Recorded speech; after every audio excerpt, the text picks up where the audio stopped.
Spain में refusal के क्या क्या कारण रहते हैं जब भी कोई वीज़ा अप्लाई करता है, रिफ्यूज़ल के पीछे मेन कारण क्या होते हैं, इस वीडियो में मैं अच्छे से बताने वाला हूं आपको।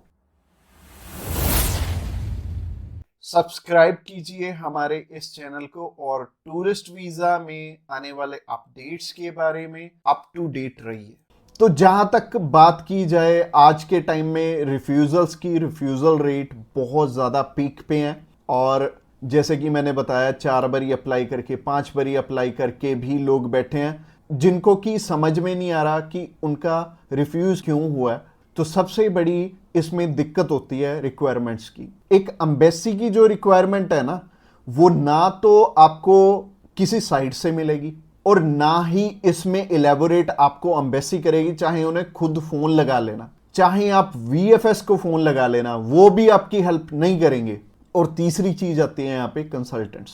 बहुत सारे कंसल्टेंट्स हैं, बहुत कुछ जानते होते हैं, वो आपको इसलिए नहीं बताते क्योंकि उस काम को करने में हो सकता है 2 मंथ या 3 मंथ या फिर 6 मंथ का टाइम जाए। तो मेनली बात यही है कि जब भी हमने टूरिस्ट वीज़ा अप्लाई करना है, हम ध्यान से देख लें कि हमारी रिक्वायरमेंट पूरी हो रही है और किसी अच्छे कंसल्टेंट के थ्रू ही अप्लाई करना। मैं तो एक चीज़ बोलता हूं कि बड़े नाम के पीछे तो कभी मत जाना। देखो अभी कोई बड़ा नाम है तो उन्हें कोई फर्क नहीं पड़ता कि आपका वीज़ा आए चाहे आपका रिफ्यूज़ हो। बट हाँ, जैसे हमारे जैसी कंपनीज हैं जो कि अप्लाई करने का भी खर्चा बहुत कम लेते हैं और इसके बाद भी आपको पूरी पूरी सपोर्ट करते हैं हर एक फील्ड में, हर एक चीज में आपकी डॉक्यूमेंटेशन बहुत अच्छे से बनाते हैं। क्योंकि जितने नॉमिनल कोस्टिंग हम लेके चल रहे हैं ना, अगर आपका वीजा आएगा तभी हमारा बेनिफिट है। अगर आपका वीजा आएगा, आप 10 रेफरेंस हमें दोगे तभी हमारा बेनिफिट है, अदरवाइज हमारा कोई बेनिफिट नहीं है। जो पर्सन आपसे ऑलरेडी 25,000 50,000 रुपए एडवांस में ले रहा है, उन्हें आपकी प्रोफाइल से कोई मतलब नहीं है। अच्छा, दूसरी तरह के कंसल्टेंट ये हैं कि जो हायर साइड पे 20-25,000 रुपए आपसे पहले भी लेते हैं और 10 लाख रुपए बाद में भी लेंगे। उन्हें भी आपकी प्रोफाइल से बहुत हद तक कोई मतलब नहीं है क्योंकि उन्होंने आपसे एडवांस ले लिया है और उन्हें यह फर्क नहीं पड़ता कि आपका वीजा आए या ना आए। वो अगर 10 केस अप्लाई करेंगे तो उसमें से एक वीजा तो वैसे ही आ जाता है, तो उनके 10 लाख रुपए तो वैसे ही बन गए। तो उन्होंने आपकी टेंशन क्यों लेनी है? तो सिंपल सी बात है, मैंने आपको अपना मोटिव बता दिया है कि हम रिक्वायरमेंट आपकी अच्छे से क्यों फुलफिल करवाते हैं जब भी आपने टूरिस्ट वीजा अप्लाई करना होता है।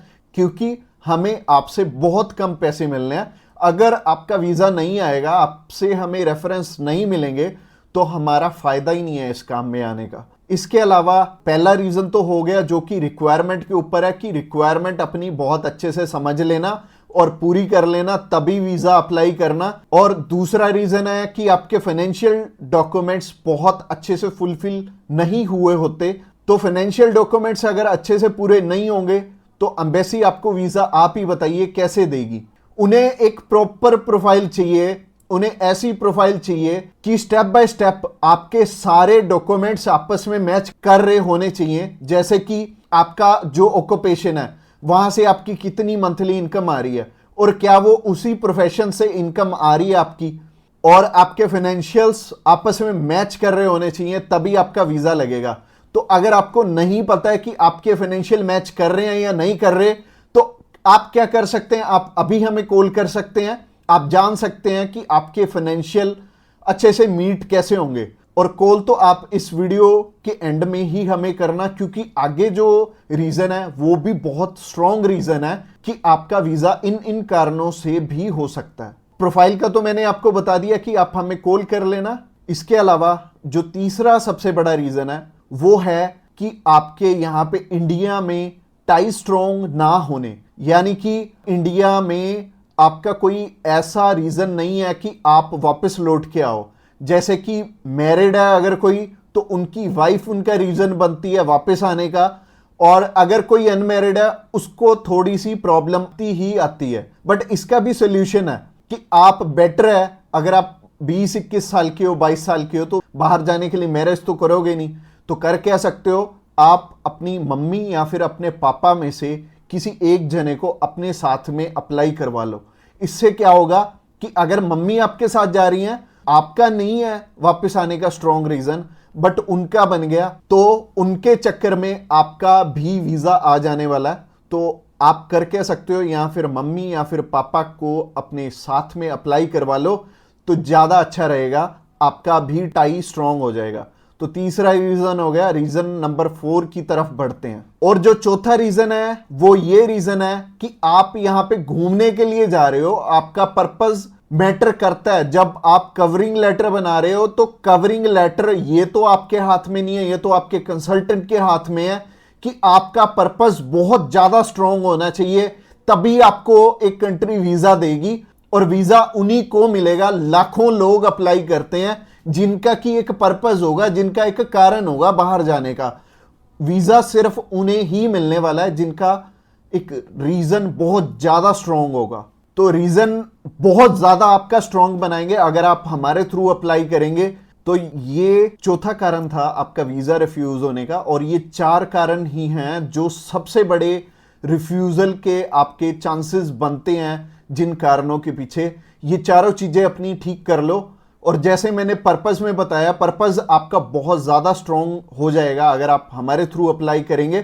तो अगर आप हमारे थ्रू अप्लाई करना चाहते हैं, आप जानकारी लेना चाहते हैं कि आपके रिक्वायरमेंट पूरी है, क्या आपके फैमिली टाइज स्ट्रांग है, तो आप अभी हमें कॉल करके पता कर सकते हैं कि क्या आपकी रिक्वायरमेंट अच्छे से पूरी है, क्या आपके फाइनेंशियल डॉक्यूमेंट जो कि सबसे ज्यादा इंपॉर्टेंट है आपस में मैच कर रहे हैं। इसके अलावा जो तीसरा कारण था वो था आपके फैमिली टाइज कितने स्ट्रांग है। इसके अलावा चौथा कारण है कि आपका पर्पस हम कितना स्ट्रांगली लगाएंगे। इसके ऊपर आपका वीजा डिपेंड करेगा। और वीजा चाहे आप फर्स्ट टाइम अप्लाई कर रहे हो, चाहे ऑलरेडी आपके एक रिफ्यूजल है, 2 है, 3 है, 4 है, जितनी मर्जी आपकी रिफ्यूजल्स हैं, मैटर नहीं करती। हमारे पास बहुत सारे लोग आते हैं, एक पर्सन का हमने अप्लाई करके दिया था और उनका टोटल 12 बार रिफ्यूज था, 13th टाइम उनका वीजा आया था। और मोस्टली लोग 1 बारी, 2 बारी, 3 बारी, तो बहुत सारे लोग रिफ्यूज होते हैं। कई लोग तो 4-4, 5-5, 6-6 बार रिफ्यूज होते हैं। इवन उन्हें ये नहीं पता लगता कि हम करें तो करें क्या। वीजा तो हमें लेना है, और लेना भी बिल्कुल सही मायने में है, एक्स्ट्रा पैसे देके नहीं लेना, एक बिल्कुल नॉमिनल चार्जेस में ही अप्लाई करवाना है किसी से। तो उस कारण में वो ट्रैवल हिस्ट्री वाली साइड भी जाते हैं। तो ट्रैवल हिस्ट्री वाली साइड मैं तो बिल्कुल नहीं बोलूँगा कि आपको ट्रैवल हिस्ट्री बनानी चाहिए, क्योंकि इस टाइम एयर टिकट्स ही इतनी महंगी हैं कि अगर आप एक कंट्री में भी ट्रैवल करते हैं तो आपका 70 से 80 हज़ार रुपये लग जाते हैं। इसके अलावा अगर आप 3-4 कंट्रीज में ट्रैवल कर लिए तो आपके 3-4 लाख रुपए खराब हो जाने वाले हैं। और जैसे कि मैंने आपको पर्पस वाली वीडियो में बताया था, 15 से 16 हज़ार रुपये में आप हमारे थ्रू अप्लाई कर लेंगे और आप कम से कम 3 लाख रुपए में अपना 20 बारी अप्लाई कर पाओगे। तो ट्रैवल हिस्ट्री पे बिल्कुल भी पैसे मत लगाना। इसके अलावा अगर आप हमें अभी कॉल करना चाहते हो, कॉल कर सकते हो नीचे दिए गए नंबर पे। और इसके अलावा आप हमें व्हाट्सएप पे भी मैसेज कर सकते हो। व्हाट्सएप पे मैसेज करने के लिए डिस्क्रिप्शन बॉक्स में लिंक है, उस लिंक पे क्लिक करते ही आप हमें मैसेज सेंड कर पाएंगे और हम भी आपकी enquiry as soon as possible हम लेने वाले हैं। और हमारी टीम्स ऑफ एक्सपर्ट्स हमेशा रेडी है और वो सारे टीम मेंबर्स को पर्सनली मैंने ही ट्रेंड किया हुआ है और आपकी हर एक ज़रूरत को वो समझेंगे और फिर उसी अकॉर्डिंग आपको गाइड करेंगे। और आपको बिल्कुल भी टेंशन नहीं लेनी, जब भी आपने वीज़ा अप्लाई करना है आप हमारे थ्रू इजीली कर सकते हैं। अगली वीडियो हमारी सी टाइप के वीज़ा के ऊपर रहने वाली है कि सी कैटेगरी में बहुत सारे हमारे पास ऑप्शन होते हैं अलग अलग, जिनके थ्रू की वीज़ा अप्लाई करने में हमारा पर्पस बहुत स्ट्रॉन्ग हो जाता है। तो सी टाइप में जैसे कि बिजनेस वीज़ा हो गया, स्पोर्ट्स वीज़ा हो गया, कल्चर वीज़ा हो गया, मेडिकल वीज़ा हो गया, तो ये सारे वीज़ा के बारे में हम बात करने वाले हैं, जो कि हमारी नेक्स्ट वीडियो रहने वाली है। तो आपने क्या करना है, हमारी नेक्स्ट वीडियो को भी जरूर ध्यान से देखना। Thanks a lot for watching this video till the end, और मिलते हैं किसी बढ़िया सी वीडियो में नेक्स्ट टाइम।